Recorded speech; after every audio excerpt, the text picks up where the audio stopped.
Hello everyone. तो हम लोग बायो अवेबिलिटी के बारे में पढ़ेंगे। एक्चुअली कल मैंने वीडियो बनाया था बट वहाँ पे थोड़ा आवाज़ का प्रॉब्लम हो रहा था। तो आज फिर से हम लोग सेम टॉपिक कंटिन्यू करेंगे। ओके।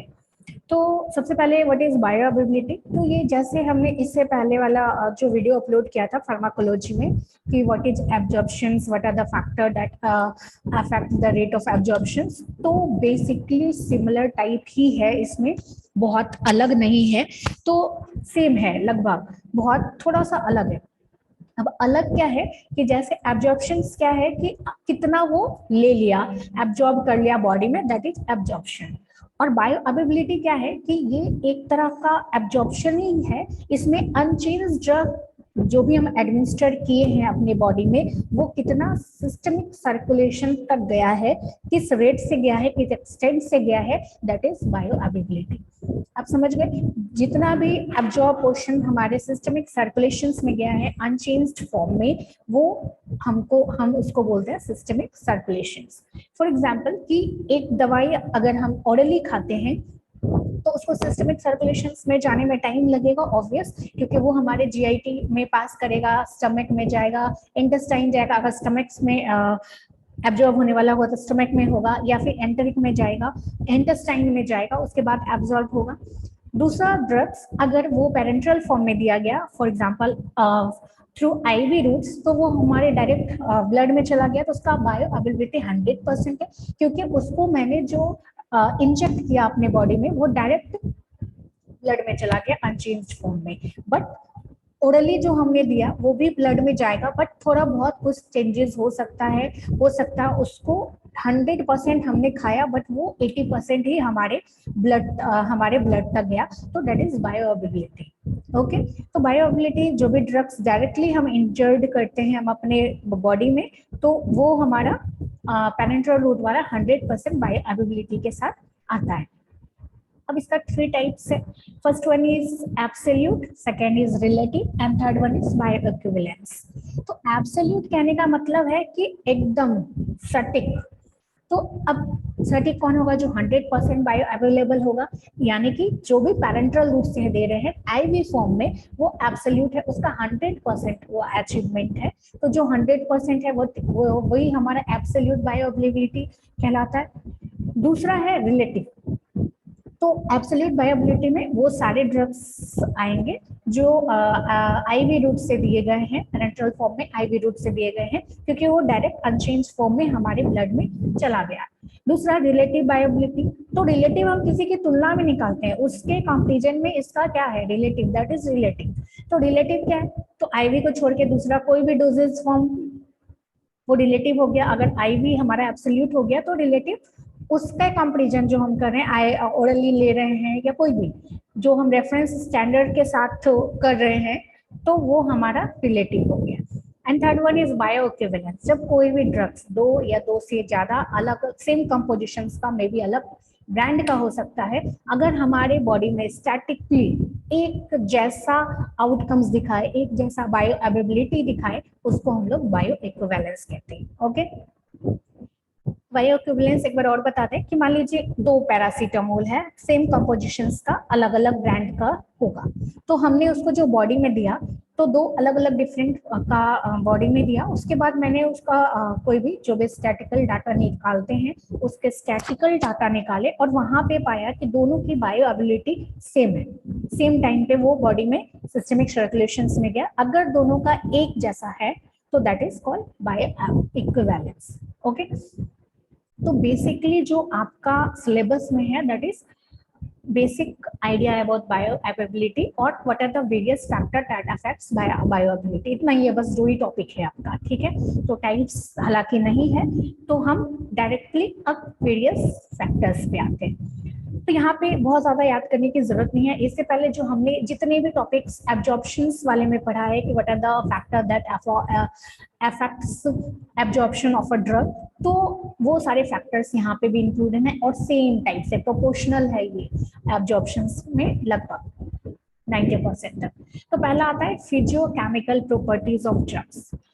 तो ड्रग किस स्टेट में है, इधर वो सस्पेंशन फॉर्म में है, सॉल्यूशन फॉर्म में है, ओरल फॉर्म में है, किस फॉर्म में है। उस पर डिपेंड करता है हमारा बायोअवेलेबिलिटी। जनरली सॉलिड की तुलना में जो हमारा सस्पेंशन फॉर्म है और जो हमारा सॉल्यूशन फॉर्म है वो बेटर एब्जॉर्ब करेगा और हमारा उसका जो बायोअवेलेबिलिटी है वो ज्यादा होगा कंपैरिजन टू ओरल। दूसरा पार्टिकल साइज, सेम जैसे हमने एब्जॉर्प्शन में पढ़ा कि जितना स्मॉलर पार्टिकल साइज होगा उसका डिसोल्यूशन टाइम उतना ज्यादा होगा, डिसइंटीग्रेशन करने में उसको टाइम नहीं लगेगा। तो अब यहाँ पे क्या है, जितना कम पार्टिकल साइज होगा उसका सरफेस एरिया उतना तेजी के साथ होगा, तो उसका सॉलिबिलिटी उतना ज्यादा होगा। ठीक है, डिसोल्यूशन ज्यादा हो गया तो बायोअवेलेबिलिटी भी ज्यादा होगा। ये फैक्टर हमारे एब्जॉर्प्शन के लिए भी है। पीके वैल्यू या स्टेट ऑफ आयोनाइज्ड, तो हम जानते हैं कि जो आयोनाइज्ड ड्रग हैं वो बनिस्पत कम एब्जॉर्ब होते हैं और उसका बायोअवेलेबिलिटी भी कम होता है। तो वैसे ही जो नॉन आयोनाइज्ड ड्रग हैं वो बेटर एब्जॉर्ब होते हैं कंपैरिजन टू आयोनाइज्ड ड्रग। ठीक है, और ये पीके वैल्यू पे भी डिपेंड करता है, पीएच पे भी डिपेंड करता है कि हमने देखा जो एसिडिक ड्रग्स हैं वो एसिडिक कंपार्टमेंट में जल्दी एब्जॉर्ब होते हैं। तो ये सब भी फैक्टर वहां पे काम करता है। उसके बाद आता है पार्टीशन कॉफिशिएंट। तो पार्टीशन कॉफिशिएंट क्या है कि ये हम निकालते हैं कि कोई भी ड्रग नॉन एक्वस सॉल्यूशन में कितना सॉल्युबल होगा, उसको डिवाइड करते हैं कि कोई भी ड्रग का जो सॉल्युबिलिटी है एक्वस सॉल्यूशन में कितना सॉल्वेंट हुआ। तो इन दोनों का जो कंपैरिजन निकालते हैं, रेशियो निकालते हैं, उसी को हम लोग पार्टीशन कॉफिशिएंट बोलते हैं। तो जितना ज्यादा कॉफिशिएंट होगा, पार्टीशन कॉफिशिएंट होगा, उतना ज्यादा उसका एब्जॉर्प्शन भी होगा सेम और उसका बायोअवेलेबिलिटी भी उतना ज्यादा होगा। उसके बाद रूट ऑफ एडमिनिस्ट्रेशन, तो किस रूट से हम एडमिनिस्टर कर रहे हैं। जैसे आईवी रूट से हमने दिया तो हम क्या जाने कि वो हमारा एब्सोल्यूट बायोअवेलेबिलिटी के कैरेक्टरिस्टिक्स में आ रहा है, दैट इज कि डायरेक्टली हमने उसको ब्लड में इंजर्ड कर दिया, एडमिनिस्टर्ड कर दिया, तो अब उसका बायोअवेलेबिलिटी 100% है। तो रूट मैटर करता है यहाँ पे। अगर हमने उसको ओरली लिया है तो उसको ब्लड तक जाने में थोड़ा समय लगेगा, तो उसका ओरली पेरेंट्रल के तुलना में कम है ऑब्वियस। अगर वही हम इनहेल कर रहे हैं, पल्मोनरी के ले रहे हैं, सांस के द्वारा ले रहे हैं, एनेस्थेटिक ले रहे हैं, तो वो डायरेक्टली हमारे में जा रहा है। तो ओरल के तुलना में वो तेजी के साथ हमारे ब्लड में पहुंच रहा है, क्योंकि लंग्स में वहां पे बहुत ज्यादा एल्वुलाई के साथ हम जानते हैं कि वहाँ बहुत तेजी के साथ ब्लड वेसल्स जुड़ा रहता है और तेजी के साथ CO2 O2 के साथ ड्रग्स भी क्या बोलते हैं क्रॉस करता है। तो रूट ऑफ एडमिनिस्ट्रेशन भी बहुत मैटर करता है, ये भी एक फैक्टर्स है। नेक्स्ट है प्लाज्मा प्रोटीन बाइंडिंग।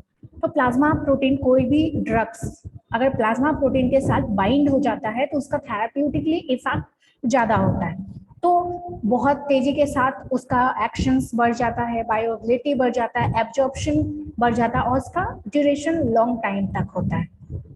उसके बाद डोजेज फॉर्म है।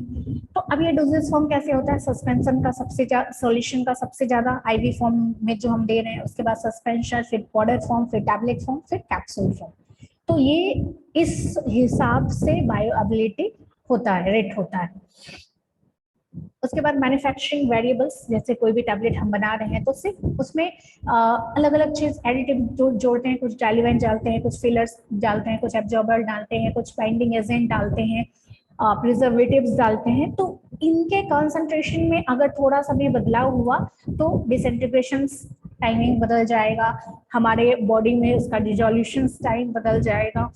तो ये क्या करेगा कि हम उसको कुछ भी घटा बढ़ा सकता है। फॉर एग्जाम्पल अगर बाइंडिंग एजेंट है, उसको थोड़ा ज्यादा मात्रा में दे दिया दवाई में, तो बाइंडिंग एजेंट हो गया तो और ज्यादा दवाई को बांध के रखेगा, तो डिसइंटीग्रेशन टाइम ज्यादा हो गया, डिसोल्यूशन टाइम उसका ज्यादा हो गया, उसको टूटने में हमारे बॉडी में समय लगेगा।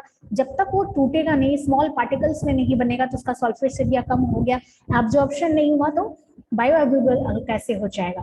तो इस टाइप से मैन्युफैक्चरिंग वेरिएबल भी किसी इसको ऊपर नीचे कर सकते हैं, इसके रेट ऑफ बायोअवेलेबिलिटी को बढ़ा सकते हैं और घटा भी सकते हैं। Next is disintegration time and dissolution time. तो डिसइंटीग्रेशन जितना लेट से टूटेगा उतना वो लेट से हमारे बॉडी में अवेलेबल होगा, बायो अवेलेबल होगा। डिसोल्यूशन टाइम, जितना ज्यादा जल्दी डिसोल्यूशन रेट होगा, जितना तेजी के साथ हमारे बॉडी में घुल गया वो, तो उतना तेजी के साथ एब्जॉर्ब हो गया, उतना तेजी के साथ वो हमारे बॉडी में बायोअवेलेबिलिटी उसका रेट बहुत ज्यादा होगा। ये तो ड्रग्स के बारे में था। नाउ हमारा बायोलॉजिकल फैक्टर्स कैसे असर करता है, तो पहले जीआईटी मोर्टेलिटी। हमारा जीआईटी में जो मोर्टेलिटी होते रहता है, स्टमक में जो एक घर्षण होते रहता है, तो जैसे हमारा जीआईटी मोर्टेलिटी इंक्रीज होता है तो हमारा बायोअवेलेबिलिटी डिक्रीज हो जाता है। कैसे? क्योंकि बहुत ज्यादा तेजी के साथ अगर इंक्रीज होगा तो वो कंटेंट इंस्टेंट बाहर निकाल देगा, एक्सक्रीट आउट हो जाएगा। तो एक समय के लिए जितना एक लिमिटेड टाइम होना चाहिए बॉडी में, कि इतना टाइम आपके बॉडी में रहना चाहिए तभी तो अब्जॉर्ब होगा, तो वो टाइम इसको कम मिलता है तो अब्जॉर्ब नहीं हो पाता।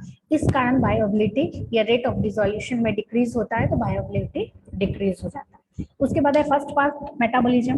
तो जो भी हम ड्रग्स ओरली ले रहे हैं तो वो हेपेटिक पोर्टर तक जा रहे हैं डायरेक्टली, जो मेटाबॉलिज्म का साइट है, तो वहां पे मेटाबोलाइज हो रहे हैं रैपिडली, बहुत तेजी के साथ मेटाबोलाइज हो गए, इंस्टेंट में मेटाबोलाइज हो गए, एब्जॉर्प्शन का टाइम उसको कम मिला और मेटाबोलाइट जल्दी हो गए, तो डिस्ट्रीब्यूट नहीं हो पाए, एब्जॉर्ब तो हुए बट डिस्ट्रीब्यूट जल्दी नहीं हो पाए, डायरेक्टली वो मेटाबॉलिज्म में चले गए, तो वहां बायोअवेलेबिलिटी उसका कम पड़ जाता है। उसके बाद GIT flora, certain type of micro organism जो हमारे बॉडी में है, इंटेस्टाइन में है, स्टमक में है, तो वहां पे some are beneficial for us, ये हमको पता है। तो बट हम क्या करते हैं कभी कभी एंटीबायोटिक्स लिए कुछ और चीज के लिए, तो एंटीबायोटिक्स का क्या नाम है, एंटीबायोटिक जो भी अदर चीज है हमारे बॉडी में उसको खत्म करना, तो कभी कभी गुड बैक्टीरिया सबको भी खत्म करता है। और दूसरा, जो भी दवाइयां हम खा रहे हैं वो तो हमारी बॉडी के अकॉर्डिंग बना है, वो उसको भी कंसिडर करके बनाया हुआ है कि हमारे बॉडी में गुड बैक्टीरिया ये होना चाहिए। उस वक्त अगर फंक्शनिंग माइक्रो ऑर्गेनिज्म का डिस्टर्ब होता है तो हो सकता है कि वो बायोअवेलेबिलिटी ड्रग्स का भी डिक्रीज कर सके। ओके, नेक्स्ट है डिजीज कंडीशंस। ऑब्वियस, कोई भी तरह का बीमारी होता है तो वो rate of absorption, rate of bioavailability, rate of distribution सभी को अफेक्ट करता है। जैसे कि मान लीजिए रीनल फेल्योर हो गया है कोई भी टाइप्स में, तो डिक्रीज नहीं हो पाएगा। हमारे लिवर में कोई प्रॉब्लम हो गया है या हमारी किडनी में प्रॉब्लम हो गया है, तो रेट ऑफ एब्जॉर्प्शन को डिक्रीज करेगा। तो अब जैसे ही डिक्रीज कर रहा है तो हमारा बायोअवेलेबिलिटी भी डिक्रीज होगा। नेक्स्ट है,